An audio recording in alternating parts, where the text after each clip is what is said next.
সুপ্রিয় দর্শকবিন্দু, আসসালামু আলাইকুম রহমতুল্লাহি ওয়া প্রীতি ও শুভেচ্ছা নেবেন। বিল পেতে চাও যদি দাও ঘড়ি কিংবা নারী, এই শিরোনামে বাংলাদেশ প্রতিদিনে একটি প্রতিবেদন প্রকাশিত হয়েছে।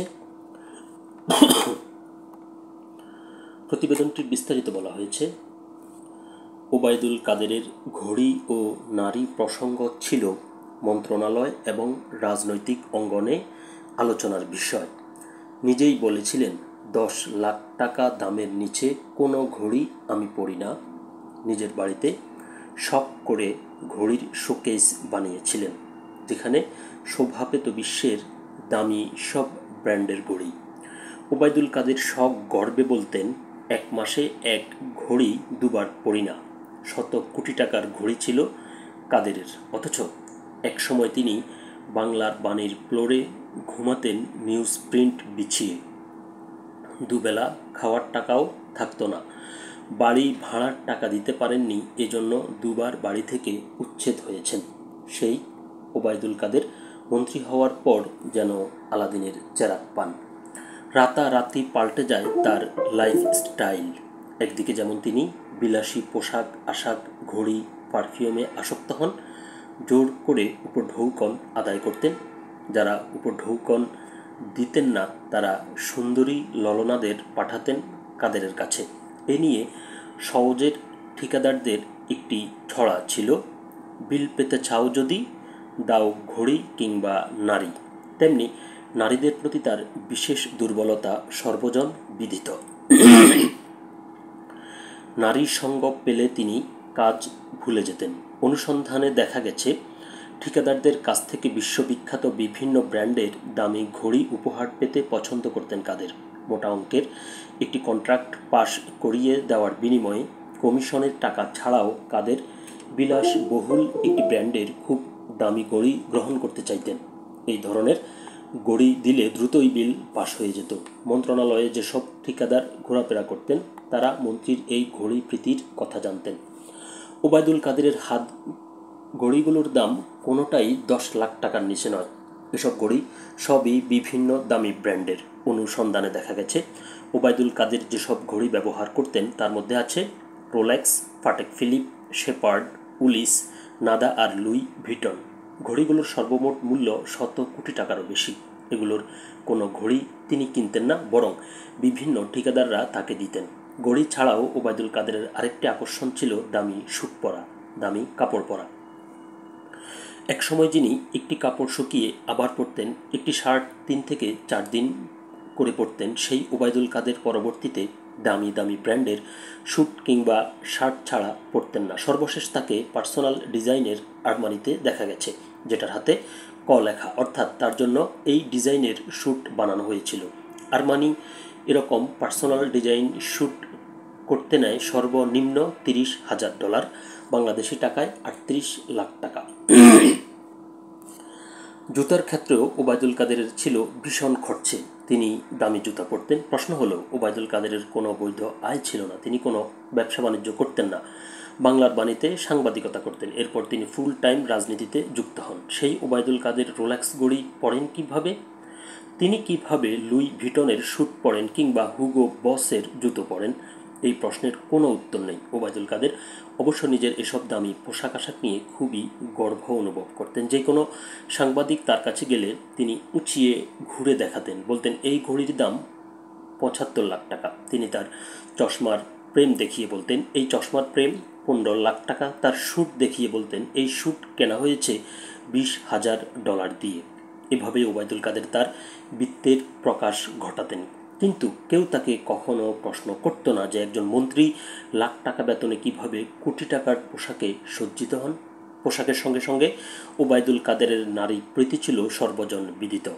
ওবায়দুল কাদেরের কাছে দলের সাধারণ কর্মীরা দেখা করতে পারত না, এমনকি অ্যাপয়েন্টমেন্ট করেও ওবায়দুল কাদের তাদের দেখা দিতেন না। কিন্তু নারী কর্মী হলে কোনো কথাই নেই।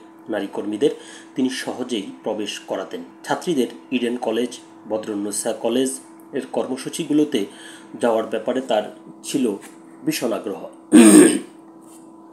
এসব নারীর সঙ্গে বহু ছবি সামাজিক যোগাযোগ মাধ্যমে বিভিন্ন সময় আলোড়িত হয়েছে। তবে ওবায়দুল কাদেরের বিশেষ আগ্রহ ছিল চলচ্চিত্র জগতের নায়িকাদের প্রতি। নায়িকাদের বাসায় ডেকে নিয়ে আসা, তাদের সঙ্গে ছবি তোলা, তাদের সঙ্গে বিভিন্ন সময় গল্প গুজব করে কাটিয়ে দিতে তিনি পছন্দ করতেন। নারীদের কবিতার বই উদ্বোধন কিংবা ফ্যাশন শো দেখা, সিনেমার শোতে নিয়ে দাঁত কেলিয়ে হাসার জন্য কাদেরের হাতে ছিল অপুরন্ত সময়। নারীদের ফটানোর জন্য ওবায়দুল কাদের গল্প লিখেছিলেন, সিনেমা বানানোর কথা বলে নায়িকাদের সঙ্গে ঘনিষ্ঠ হয়েছিলেন, কিন্তু সেই সিনেমা বানানো হয়নি। এ প্রসঙ্গে উল্লেখ করা যায় যে ওবায়দুল কাদের গাংচিল নামে একটি গল্প লিখেছিলেন, একজন পরিচালককে 2 কোটি টাকা দিয়েছিলেন তাকে দিয়ে এই ছবিটি বানিয়ে দেওয়ার জন্য। এই ছবি বানানোর জন্য নায়ক নেওয়া হয়েছিল ফেরদৌসকে এবং নায়িকা হিসেবে নেওয়া হয়েছিল পূর্ণিমাকে। এই ছবির অজুহাতে ওবায়দুল কাদের চিত্রনায়িকা পূর্ণিমার সঙ্গে বিভিন্ন অনুষ্ঠানে যোগ দিয়েছেন। শুধু চিত্রনায়িকা পূর্ণিমা কেন, মাহিয়া মাহিসহ একাধিক নায়িকার সন্ধান পাওয়া গেছে যারা ওবায়দুল কাদেরের কাছে গিয়ে বাড়তি সুবিধা নিতেন। দলের ভিতর এটি ছিল ওপেন সিক্রেট। আর ওবায়দুল কাদের যে ঘুষ, দুর্নীতি এবং লুণ্ঠনের মাধ্যমে অর্থ উপার্জন করতেন, সেই অর্থ উপার্জনের একটি বড় অংশ খরচ করতেন এসব নায়িকার পেছনে। ওবায়দুল কাদেরের বড় অভ্যাস ছিল এসব নারীর সঙ্গে ঘন্টার পর ঘন্টা চ্যাটিং করা। বিভিন্ন অনুসন্ধানে দেখা গেছে ওবায়দুল কাদের যখন বিভিন্ন কাজে বিদেশে যেতেন তখন তার ফ্লাইটের আগে পরে এই ধরনের নায়িকারা যেতেন। এদের তিনি পরে আওয়ামী লীগে যোগদান করাতেন। এরা আওয়ামী লীগের পক্ষ হয়ে বিভিন্ন রকম সভা সমাবেশে শোভা বর্ধন করতেন। ওবায়দুল কাদের যখনই ঢাকার বাইরে বিভিন্ন এলাকায় সাংগঠনিক সফর বা মন্ত্রণালয় সফরে যেতেন তখন তার সঙ্গে অবশ্যই নায়িকারা বা নারীরা থাকতেন। আসলে তার দরকার ছিল ঘুষের টাকা। 12 বছর মন্ত্রী থেকে 10 বছর দলের সাধারণ সম্পাদক থাকার মাধ্যমে হাজার হাজার কোটি টাকা লুণ্ঠন করেছেন ওবায়দুল কাদের। তার ফলে তার বিত্ত বৈভব এমন বেড়ে গিয়েছিল যে তার জন্য নারী আসক্তি ছিল অত্যন্ত স্বাভাবিক। তার ঘনিষ্ঠরা বলতেন ওবায়দুল কাদেরের টাকা রাখার জায়গা ছিল না, সেজন্যই নারীদের পিছনে উড়াতেন দেদারসে টাকা। ওবায়দুল কাদেরের অন্যতম ক্যাডার হিসেবে পরিচিত ছিল গাজীপুরের সাবেক মেয়র জাহাঙ্গীর আলম। জাহাঙ্গীরের একটি বাগান বাড়ি ছিল এবং ওবায়দুল কাদের সেই সময় প্রতিনিয়ত গাজীপুরে যেতেন। সেখানে তিনি সড়ক দেখা, ব্রিজ দেখা সহ নানা অজুহাতে সময় কাটিয়ে দুপুরবেলা বাংলোতে যেতেন এবং সেই বাংলোতে নির্দিষ্ট নারীর উপস্থিতি থাকতে হতো। নারীর উপস্থিতি না থাকলে ওবায়দুল কাদেরের মাথা খারাপ হয়ে যেত, সবাইকে গালাগালি করতেন। আওয়ামী লীগের সবাই জানত যে নারীরা, বিশেষ করে যাদের চেহারা সুন্দর, তারা যদি ওবায়দুল কাদেরের সঙ্গে আলাদাভাবে বিশেষভাবে সাক্ষাৎ করেন তাহলে তার কমিটিতে জায়গা পাওয়া সহজ হয়ে যাবে। এরকম বহু নারী আছেন যারা ওবায়দুল কাদেরের সঙ্গে সখ্যতা করে নিজেদের কমিটিতে নিতে পেরেছেন। ওবায়দুল কাদের বাংলাদেশের রাজনীতিতে একটি বিরক্তিকর নাম। তিনি একদিকে যেমন দেদারসে দুর্নীতি, লুটপাট করেছেন, অন্যদিকে তেমনি তার লুটের টাকায় কুৎসিত এবং উগ্রতা ঘটিয়ে জনমনে বিরক্ত তৈরি করেছেন। পাশাপাশি নারী প্রীতি দেখিয়ে তিনি সমাজে এবং এক হাস্যকর কীটে পরিণত হয়েছেন। এখন আসার কথা যে ওবায়দুল কাদেরের দুর্নীতি, অনিয়ম নিয়ে তদন্ত চলছে। দেশে তার ব্যাংক অ্যাকাউন্ট জব্দ করা হয়েছে, কিন্তু সংশ্লিষ্টরা মনে করেন শুধু দেশে নয়, বিদেশের ব্যাংকেও ওবায়দুল কাদেরের বিপুল পরিমাণ সম্পদ রয়েছে, যে অর্থ তিনি দেশ থেকে পাচার করেছেন। এই অর্থ উদ্ধার করতে এখন সরকার আন্তরিকভাবে চেষ্টা করবে, এটা সবারই প্রত্যাশা। তো একজন মন্ত্রীর এই যে আমলনামা এবং তিনি একজন দলের সাধারণ সম্পাদক, তো এটি খুবই লজ্জার। এবং জানি না যে এই দলটির যারা সাপোর্টার রয়েছেন বা যারা নেতাকর্মী রয়েছেন তারা এই বিষয়গুলো কিভাবে দেখেন বা কি মনে করেন, এটা তারাই ভালো বলতে পারবেন। তবে যাই হোক, যে এই যে বিষয়গুলো আজকের পত্রিকায় দেখেছি বা প্রকাশিত হয়েছে, এগুলো খুবই খারাপ দৃষ্টান্ত হয়ে থাকবে। তো সকলে ভালো থাকবেন, সুস্থ থাকবেন। আল্লাহ হাফেজ।